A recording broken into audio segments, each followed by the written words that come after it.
This was a case that I'm going to present to you that was reported to MUFON. It's case number 88573. It's in their archives. And it was brought to my attention, as I mentioned, during one of the past Edinburgh UFO festivals. And I had a conversation with this very interesting gentleman. And it was quite clear to me, my reading of it was that he really didn't want to speak. He was very timid, and it wasn't something that he wanted to bring out necessarily. He wasn't looking for attention or publicity, and it's been very difficult for me to get additional information in the past 10 years or so since he first approached me. But his story is absolutely fascinating, and it's one of the top UFO stories from our area that I'm going to share with you tonight. In fact, as Daniel was talking about, there's the fascinating case of the 1966 Edinburgh UFO incident where 8 construction workers were attacked, basically, by an object that hovered over them at this remote site north of Edinburgh at what was then known as the San Gonzales Ranch. And they were staying the night because they were working on a construction project that involved digging caliche from a pit. The caliche was being used for local roads and for other construction in the area.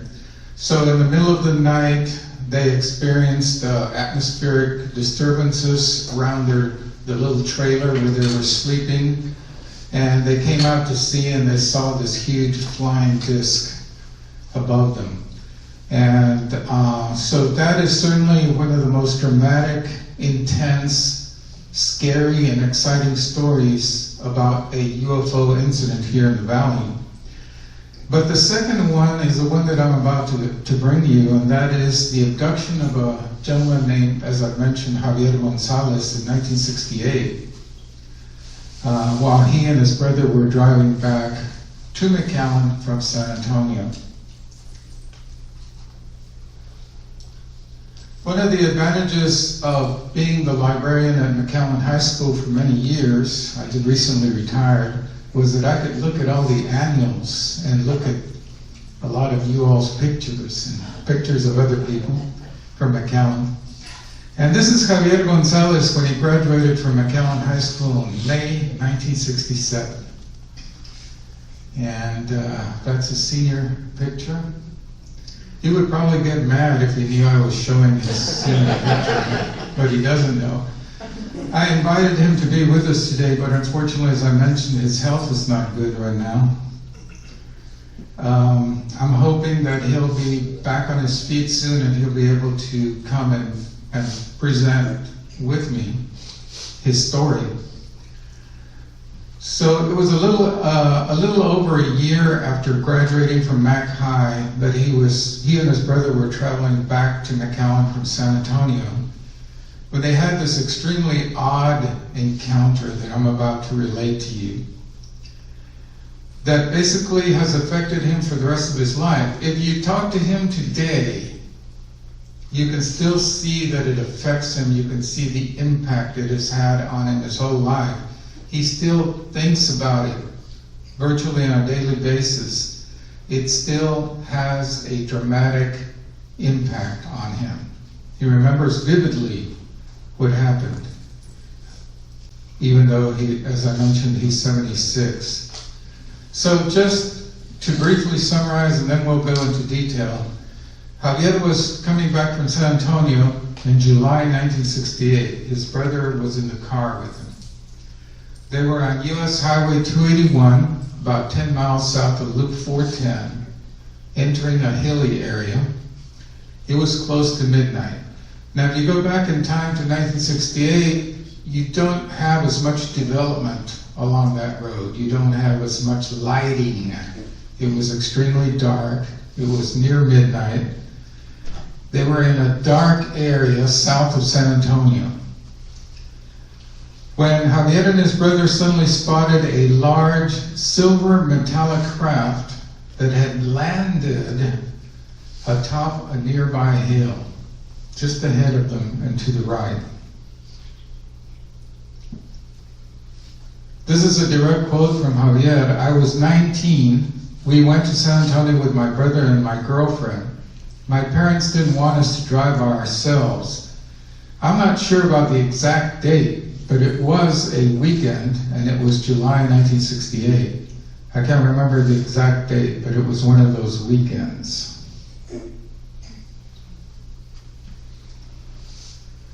And he goes on to say, my brother and I went and had a good time in San Antonio. Then on the way back, we had to drop off the girls that had picked up in San Antonio. We had to stop and get gas before going back south to 281. We crossed the loops in San Antonio. First we crossed the 410. Then about 10 miles further south, I don't know the distance exactly, but I saw what looked like a diamond with colored lights. It was maybe 12 midnight or 1 o'clock. When you're going towards San Antonio, there's a bunch of hills right before you get to San Antonio. As you're coming up on one, you get to see a little bit of San Antonio. When you get to the last one, San Antonio is right there, and that is the place right there where this happened. I have this 1968 Texas highway map, and I have circled the approximate area where Javier says that this incident happened. As we approached the object, it was hovering on a hill to the west of Highway 281. We thought it was a water tower that had been decorated with Christmas lights. But then the ship started to float down from the top of the hill and stopped right above our car. My brother and I looked out of the car windows and could not believe what we were seeing. It was just sitting on top of the hill. My brother and I were like, never seen one before. We were wondering what it was. And it had a shape, a softer, but I've seen some water towers or views that have that kind of shape. Similar down the hill. And then all of a sudden we were looking up, and then the thing just came down the hill. And then it came apart right on us. That was Javier speaking at the Edinburgh UFO Festival open mic in 2019. Javier and his brother stopped their car and pulled over, and the strange craft rose up from the hilltop and came toward them, eventually hovering a short distance from their car and above. It's sitting on top of the hill, and all of a sudden we were just looking up. We were looking up, and then the thing just came down the hill and came right on top of us. Javier remembers that the ship seemed to move several times, from hovering near their car to going back to its original landing spot up on that little hill. Eventually, the ship came back to hover about 30 feet from their car, and Javier got out of the vehicle, and he walked until he stood directly underneath this object. He remembers looking up at the shiny underside of the craft. Its hull appeared to be, he said, like shiny mercury. So anyway, I was under the ship, looking at it, and the lights at the edge kept going around. I remember seeing the close encounters. The ship had the lights turned different colors. The sea light, so I was trying to figure out if the lights were going around or if the thing was spinning. I couldn't tell. It was like 1 o'clock at night. It was perfectly dark. It's interesting that he brings up close encounters there, because the encounter that he had, as you find out more about it, It's definitely considered a close encounter of the third kind with physical contact. So we'll hear more about that. So Javier says, quote, "I walked on the grass area away from Highway 281 and went under the ship to examine what it could be. Suddenly, I sensed that there were two dark figures in front of me, and I kept asking what they wanted or who they were. The beings did not answer him or respond in any way.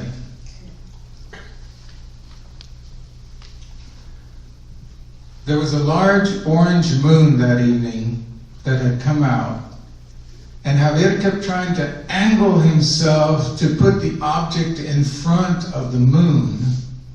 But every time he tried to do that, the ship would move a short distance away from where it had been. At that point, he got back in his car and he tried to move the car closer to the UFO. And it's interesting because the first time I heard his story, I was a little confused because there was so much movement.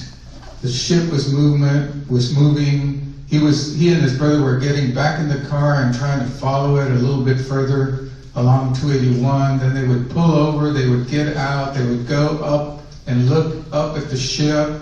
And you know, this pattern repeated it seemed for quite a while. So there was a lot of movement going on there. He also said, quote, "It was perfectly dark. The full moon was coming out, a big orange moon. I started looking at the moon to see.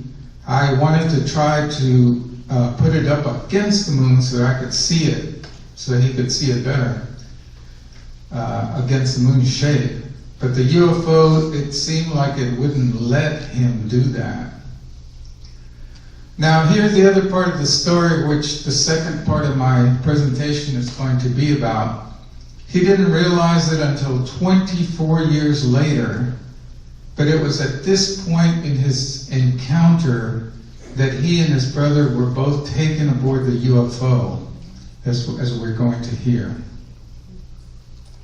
Now, as I mentioned, the fascinating part of this is when it happened in 1968, they had, gone around. They were trying to get a closer look at the UFO. It kept moving slightly away from them. They kept moving their car. They kept going out of the car and going out to look at. And then, as far as they knew, what happened next was they were back in the car, driving south on 281, almost approaching the valley.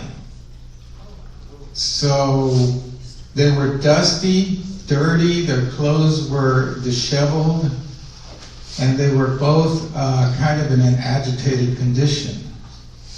And when they arrived home, they realized that it shouldn't have taken as long. There were several hours. It shouldn't have taken as long to get from San Antonio to McAllen as it actually turned out. So what happened? After what seemed to him like maybe just 30 minutes, that's what it seemed like to him, Javier and his brother got back in their car and resumed their drive to McAllen. We said, well, it's late, so we drove home. We drove on home. As far as I remember, that was all that I remembered. It was like a video that stayed in my mind, so I didn't forget it. You can't forget it. When they arrived home, as I mentioned, there were hints that something odd had happened to them beyond what they remembered. They were both disheveled, dirt on their clothes and bodies, and they got home. They were aware that they got home quite a bit later than they should have, a matter of hours later. So what happened next is really an even odder part of this story, because if the story had ended there, then he probably never would have completely understood what happened to him back in 1968. But then he had another encounter with these same creatures that he saw standing by the side of the road in San Antonio back in 1968. He had another encounter with them in 1992 that caused him to realize what had really happened to him back in 1968. He realized that after encountering the UFO, he and his brother had actually been taken aboard the craft and had experienced missing time afterward. So this happened in 1992 when Javier and his wife were living at Tamarack Apartments on 2nd Street near Pecan. He and his wife had gone to bed the night before. This was the middle of the night, or early in the morning. They were still asleep as dawn approached. Suddenly, Javier woke up and discovered that he was no longer in bed with his wife. He was actually hovering face down, looking down at the carpeted floor of his apartment, about 3 or 4 feet from the floor of his apartment. He was being carried along by 4 little creatures that looked sort of like that were clearly not human. They carried Javier by some type of levitation without actually touching him. That's a very interesting part of the story, because in examining other encounters of abductions and encounters with these aliens, beings, whatever they are, we find cases where the people are transported along by being levitated without actually being physically carried or touched in any way. 2 of the little guys were in front of him and 2 were behind him as he floated through the air. Javier says they call them the Greys, but to him they looked kind of whitish. But I guess you can call them Greys, he said. So what he thinks was happening that night in 1992 at Tamarack Apartments was he was being brought back to his room and to his bed, where by the way, his wife was still asleep on the bed. He was being brought back from having been taken for some reason. His memory is dim on what they did to him when they took him. But when he awakened, he was on the way back to the bed. He was supposed to have whatever they did to him to knock him out. He was obviously still supposed to be asleep. And it greatly startled them when he woke up while they were transporting back to his bed. A short distance away, he saw his wife still asleep in their bed, and he tried calling out to her, but found that he could not talk. He said his throat muscles were constricted, his jaw was paralyzed, he was unable to speak. All he could do is grunting or mumbling sounds. So making these grunting sounds caused his wife to stir a little bit from the bed, and she eventually started to sit up. I woke up in my bedroom and 4 small gray aliens were floating me through a wall and headed to my bed where my wife was sleeping. I could not move and was floating in the air about 3 feet above the floor.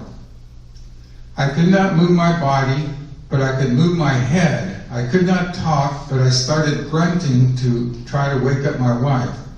She finally stirred and sat up on the bed and proceeded to rub her eyes to wake up and see what the noise was. I woke up. It was around 6 o'clock. It was on a woman. But I was looking at the floor. I woke up. I don't know what's going on. I was like about 3 feet from the floor, but I was looking down. to go ahead. And then I saw two little creatures there. They were in front of me, looking forward. They didn't realize I was awake yet. Until I turned around, and we were coming out like a wall, and these two other ones came out. And they saw me, that I was awake. And I saw him look at the ones in front. And first they looked at me, and then they looked at the other two guys. And I turned around and saw the ones in front. They were already turned around. And I took them down and I thought, this guy, somebody still woke up. So it's quite a surprise to the creatures that were carrying him along that he suddenly woke up and wasn't supposed to, wasn't scheduled to. The other interesting thing he says there in this little short clip is that they transported him through a solid wall. Now this goes along with many other abduction experiences and many other entity encounters related to UFOs, where the beings have a way, they don't let solid objects impede their progress. They just go right, they generate some kind of state that allows them and whoever they are carrying with them, they allow transportation right through solid objects. So another fascinating aspect to this. Now, he says that they looked around, he looked around, and he realized that they knew he was awake, and so he was a little frightened at that point, of course. But at that moment, Javier's wife began stirring and showing signs that she was waking up, and the four creatures around Javier just suddenly, boom, vanished. Javier fell painfully straight down onto the floor, face first, the moment that the creatures around him vanished, and whatever field they had generated that was carrying him along, hovering him around, disappeared at the moment that they vanished, and he fell face first on the floor, injuring himself slightly. So his wife woke up, all she was able to see was Javier lying on the floor, face down, groaning in pain. He had slightly injured his face, his nose. When you wake up on them, it kind of throws them off, Javier says. You're not supposed to be awake. They don't like for you to be awake.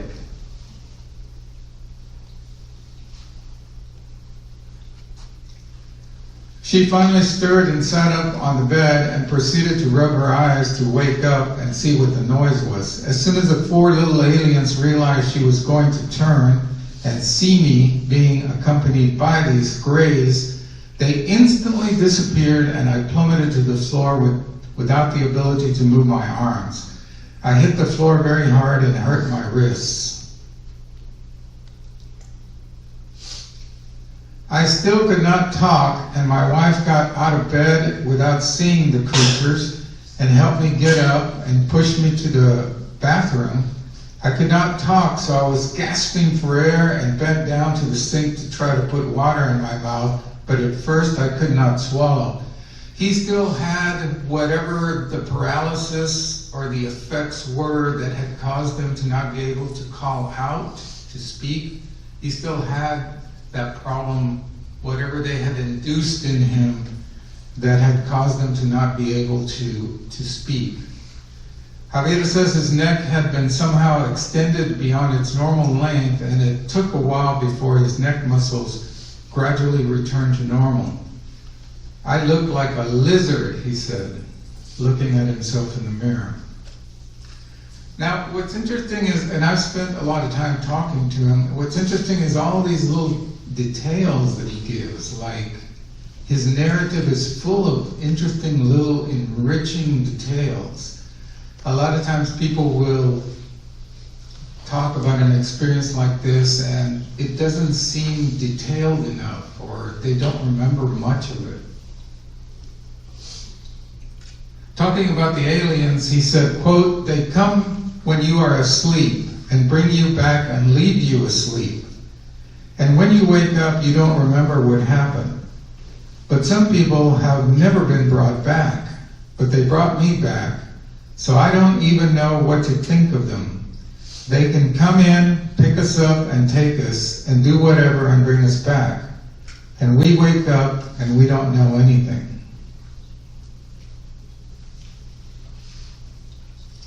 It was after this incident happened that Javier suddenly remembered what had actually occurred back in 1968. He recalled that both he and his brother had actually been taken aboard the silvery UFO that had hovered near his car.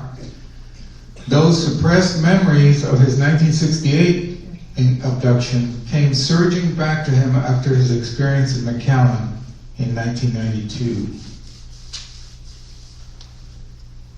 What happened to me in McAllen in 92, everything opened up, my mind, and it took me back to San Antonio, and we were done it there. We thought we had just followed that shit around and got out there and stuff. But my brother never got into to get under, state of the car. But I didn't know we had been abducted. The second time we went around and I was trying to see it, the second time where we got on it already, they had taken us up there.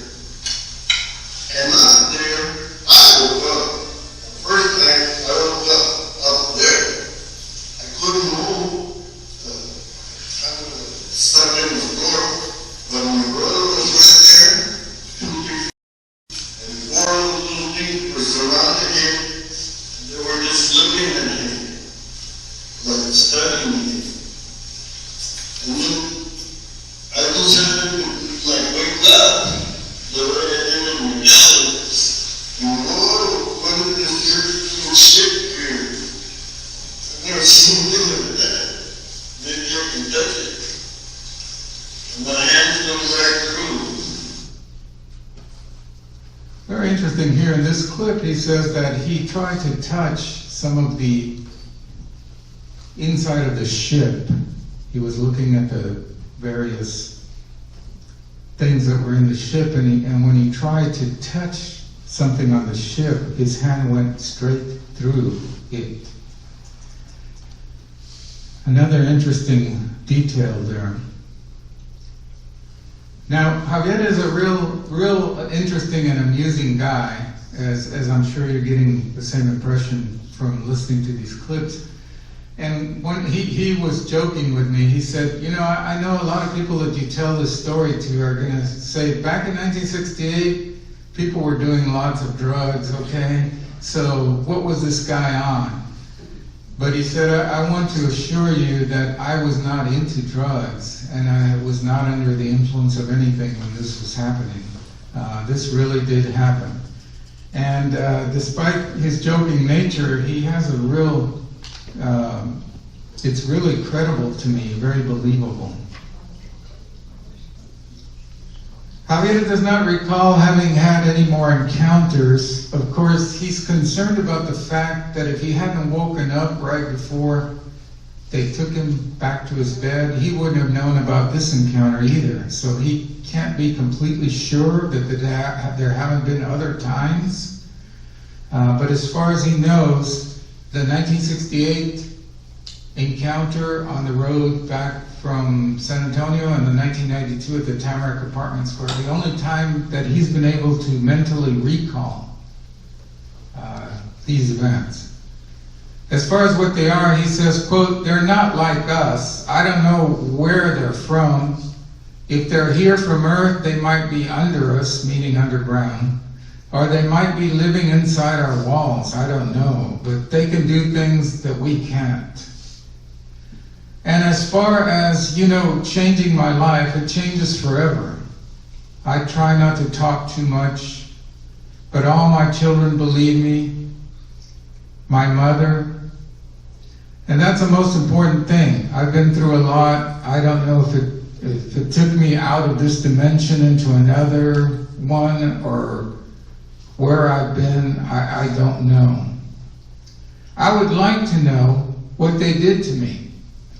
I might not be the same, I might not be sane after I know, but I want to know. But I'm not scared, and I don't know if they want us to be scared of them, because they come into the light and they take you without permission. And I don't know what they want from us, or if they took something from me or put something in me. I don't remember them touching me, but it seems like they erase your memory or something. He says, I don't want to die without getting some help from someone, anyone. Please contact me before I'm no longer available to share the story. If you can help, please let me know. I am getting tired and losing hope. I want to help solve this mystery. I don't know if I am dealing with God or his messengers or something else completely. I wait anxiously.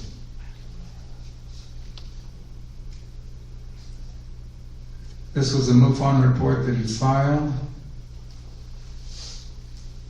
And by the way, if you're driving on South 23rd in McAllen, just a little past Old 83, you see this small shed that Javier has behind his house. And he has this figure, it's from many years back, so it's starting to fade, but obviously you can see the alien head there. And as I've mentioned to you, the incident impacted him greatly and continues to do so today. If anyone has information about similar experience, or you know someone who might have had a similar experience as Javier's, please reach out as Lillian has described to MUFON 956. We can try to connect you with resources, and also Javier would like to hear from other people who have had similar experiences.